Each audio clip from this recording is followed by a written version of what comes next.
Hi, folks. Rob Goller here. Thanks for joining me for another week of local history.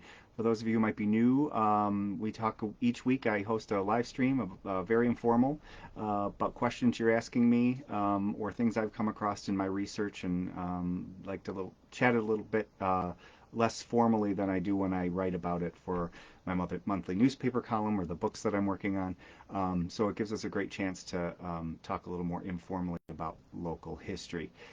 This week's topic is kind of interesting. Someone had brought up as we were talking about cars um, and roads, plank roads, and then going to brick roads, and then asphalt roads. Um, how people, whether we've always needed to have a driver's license. And interestingly, I wrote about this a couple years ago, and so I looked it up, and very interestingly, it is the 100th anniversary of the driver's license for normal people here in New York State. Just coincidentally, we were talking about it in the context of roads, and it just happens to be that we are at the 100th anniversary on October 1st of the driver's license requirement here in New York State. So I thought that was interesting. I had written about it a couple years ago, 2019, as a matter of fact, I believe, for my monthly newspaper column, and it was just interesting that the topic got brought up again this week, as a matter of fact. So we're talking about it again. So October 1st, 1924, New York State it required all drivers to have a driver's license. Now, chauffeurs had needed driver's licenses before that, um, uh, and professional taxi drivers, things like that, chauffeurs. But the ordinary driver could drive without a driver's license. Um, and so this concept of a driver's license was kind of new for folks. In fact, it was such a new, unique concept that a lot of people did not go get their driver's license, and that caused some issues. So what ended up happening is why did the government feel that they needed to have folks have driver's licenses? Well, what was happening is more and more cars were on the road, and it's no coincidence that the driver's license requirement came along around the same time that highways were being designated, and highways were being laid with brick. We used to have dirt roads and old plank roads, so highways, as more cars were coming, needed to be smoother surfaces. So you'll notice in newspaper reports, people have been asking me, and we're going to talk about that in a coming week, because a lot of people have been asking me about brick roads because of what's been happening up in the hamlet of West Falls. But um, it's not a coincidence that the brick roads were coming along in the 1910s, 1920s, and then of course the driver's license requirements, and more cars on the road, and there were just more issues. So as the technology came along for cars, more and more things had to adapt, including the requirement for licenses. So New York State announced that they were going to require everyone to have a driver's license, but of course there was some paperwork issues. I researched through the newspapers, the local newspapers, and of course this is one of the topics I really like, because it's a topic that is either a national or a statewide topic. Now this is a statewide topic, but also nationally we've had other states have driver's licenses, of course, that affects local towns. So this is pretty direct that people here locally driving on our roads now needed a driver's license. And it changed how we looked at driving. You could just get behind the wheel of a car before this, technically speaking, without any oversight of the government. And starting on October 1st, 1924, that changed. Now, earlier in that year, they were trying to make it effective, but there were some backlog and problems with New York State. And that the local newspaper, the Easter Advertiser in the case here, but papers across New York State, kept reporting that this license requirement was coming, and then kept getting pushed back. But finally, on October 1st, 1924, it became effective. And the newspapers kept running articles warning people that this is coming, and unfortunately, people weren't fast to comply.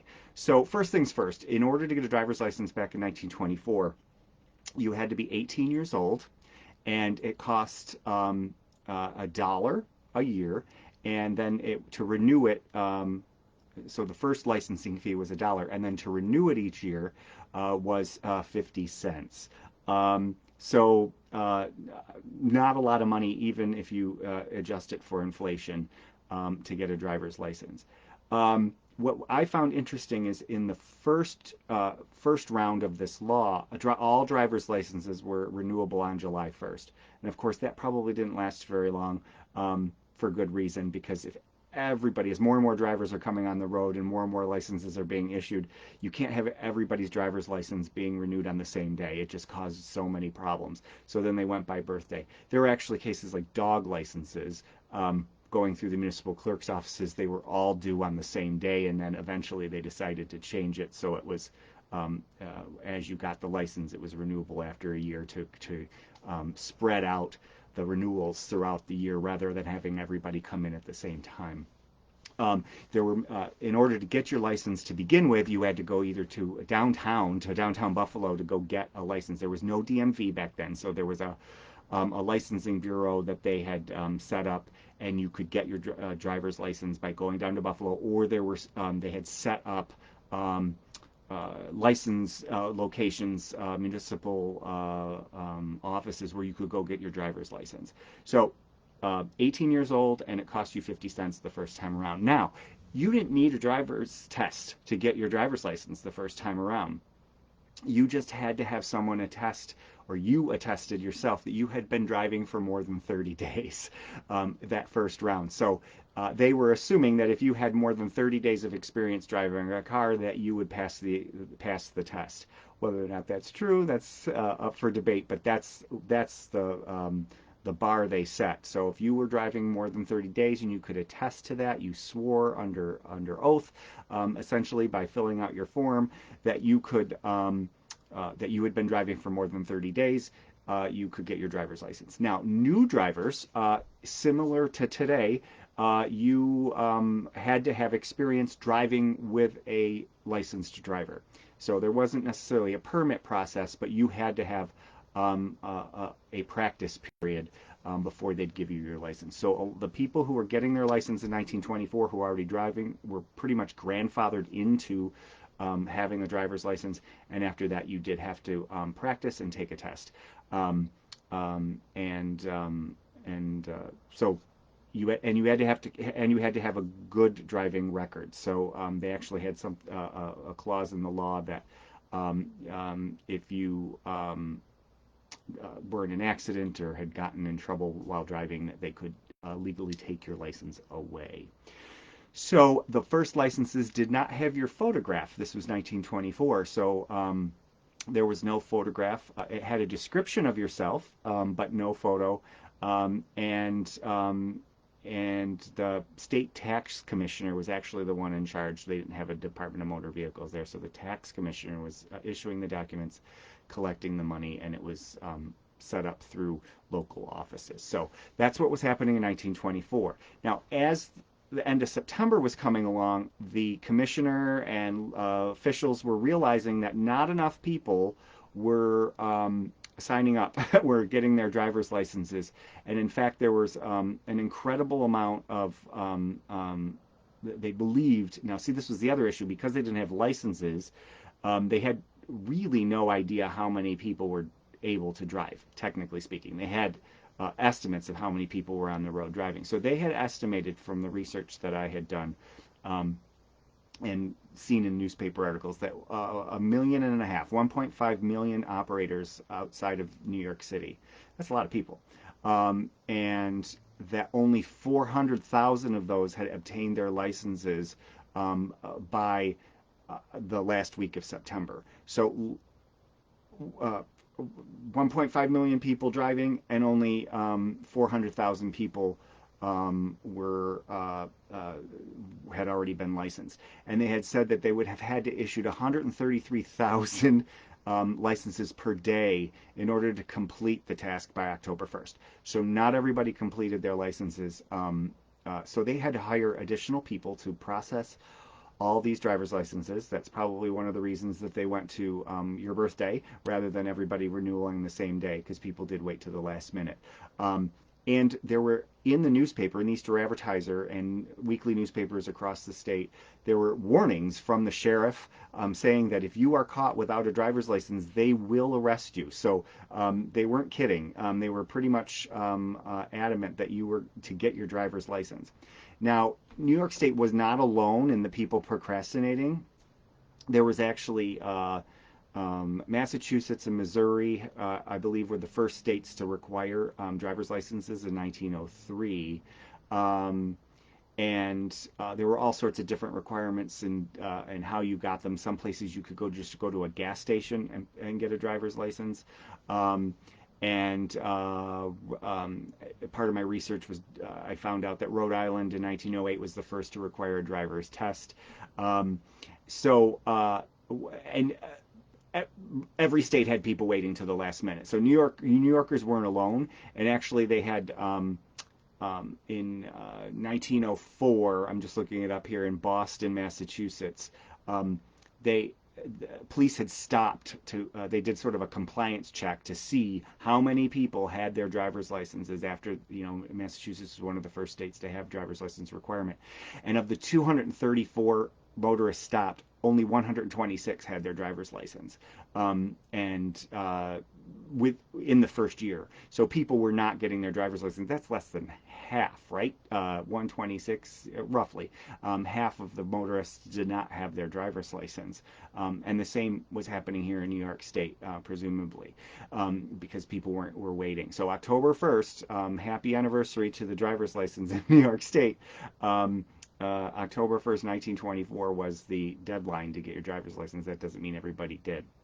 So chauffeurs before that had to have a driver's license. So 1924 wasn't the first year of the concept of a driver's license in New York State, but for everybody who wanted to drive a car, this is the 100th anniversary coming up on October 1st of the normal, regular, everyday people having to have a driver's license.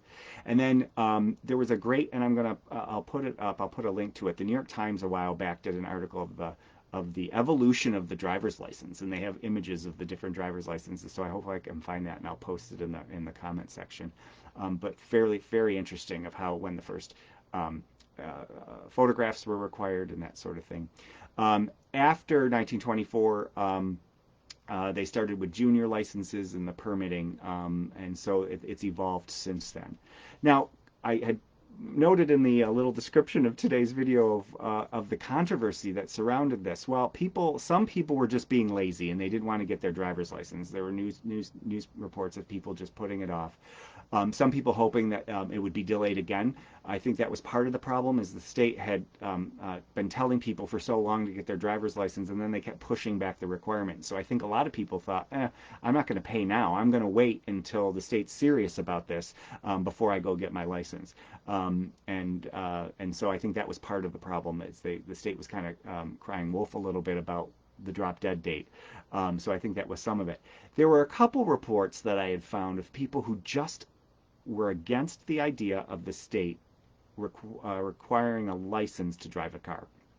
They had felt that it was your right to drive a motor vehicle, and that the state did not have the right to tell you whether you could drive or not, and that it was just a cash grab on the part of New York State, that especially if they didn't require a test. They were just telling you already knew how to drive a car, but we want to keep track of you, and we're going to require you to pay 50 cents or $1 to begin with, but 50 cents every year for the right to drive a car, the right, when in fact the people thought that it was just, some people thought that it was a natural right, and that the government did not have the right to tell you that you could or couldn't drive a car. Now we know today that driving is a privilege, not a right. It's been determined that way. There's so many things that go into, if you can't drive a car, if you don't know how to drive and you don't pass the test, you don't have the right to put other people in danger on the road. Same with like DWIs, that sort of thing. But there were people back 100 years ago when the state was telling them, sometimes we think that's a new concept, where people protesting against the government telling them what they can and can't do. This has been around for a while, and the license law was a good example of that. And New York State's requirement, and other states' requirements to make you take a test in order to drive a car, was a good example of how people protested the government's overreach, that they would say. So this idea that people feel that the government is overreaching, not a new concept. So it does go back, in this case anyway, to 1924.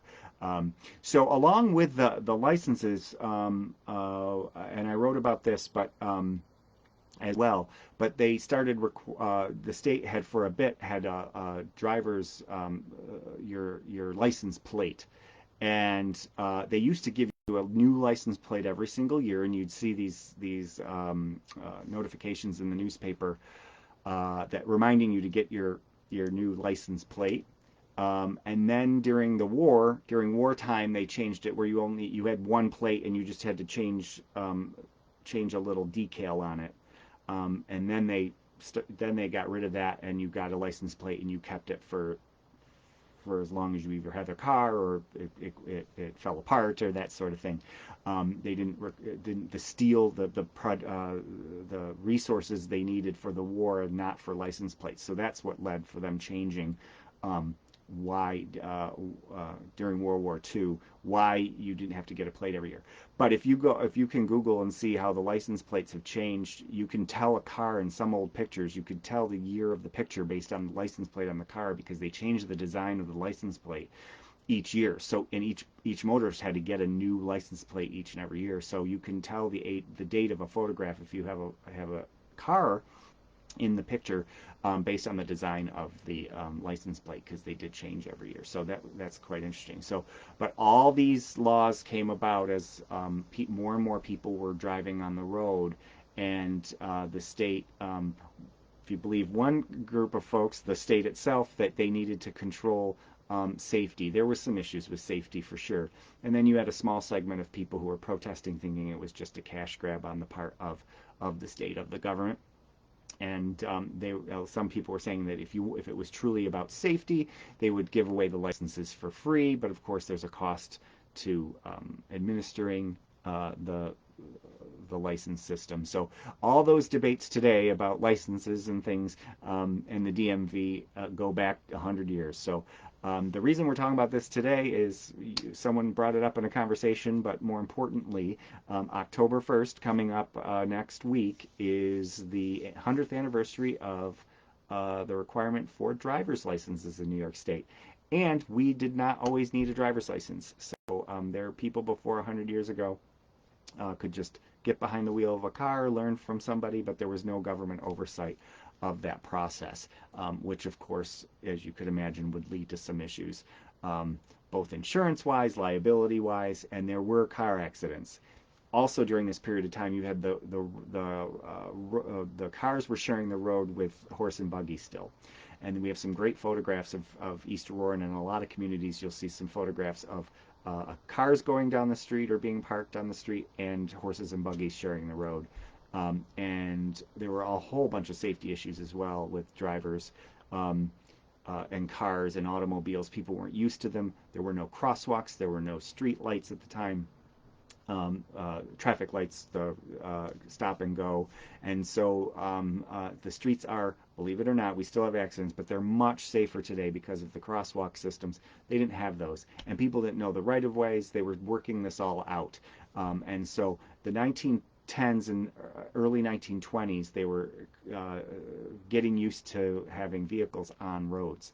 And it was quite the adjustment period. You'll read, if you just read a regular newspaper from that time period, you'll see accidents, you'll see people getting confusion at intersections. It was really a tough time because there were the licensing requirements and the street infrastructure was not keeping up with the parking. How you parked the cars on Main Street. People were just parking haphazardly on Main Street. That's a whole other issue about how we parked on our main streets in our small towns. People were just parking wherever they felt like it. There was no rhyme or reason to it. And so then communities like East Aurora and communities across the country, across New York State, had to come up with parking regulations. Do you park diagonal? Do you park parallel? Do they put lines on the street to keep people parking properly? all those issues were coming up around this time period in the 1910s and 1920s, and the driver's license requirement was one of those things that came out of the popularity of the cars. Chauffeurs had licenses, so your rental cars, things like that. But we went from cars being a more exclusive thing to ordinary people. More and more ordinary people were buying cars. So you didn't have you had more and more unprofessional drivers on the streets who weren't necessarily trained, and so the license requirement came out of that. Thank you. Happy licensed anniversary for New York State coming up on October 1st. That, you know, something we want to celebrate, but it's worth noting, and that changed how we viewed and treated driving here in our small towns across New York State. So a wonderful statewide issue, nationwide issue that impacted small towns. Vehicles changed, motor vehicles changed how we operated in our small communities. Thanks for this idea again. I appreciate all the ideas. Again, if you are just joining these videos, I do them once a week. I tried a different time this week, so some of you maybe watch live have told me that evenings are better. So I'm trying a few different times. I may end up going back to the normal time. And keep the comments coming. I appreciate all the comments and the ideas that you bring forward. No idea is off limits to talk about local history. And each week I come up with a new idea. A lot of people have been asking about the elections coming up, and I do have more ideas on that coming. So in the next few weeks, we'll be talking more and more about Election Day and the history of Election Day in our community. So until next time, thank you for keeping history alive. Again, I'm Rob Goller. I am the Town and Village Historian here in East Aurora, but these videos and a lot of my research are not officially connected with my duties as Town and Village Historian. So again, thanks for listening. As always, these videos are also available on YouTube. Just search for Robert Lowell Goller if you prefer to watch on YouTube. And keep the ideas coming, and you can either pop them in the comments or send me a private message. See you next time. Thanks for keeping history alive.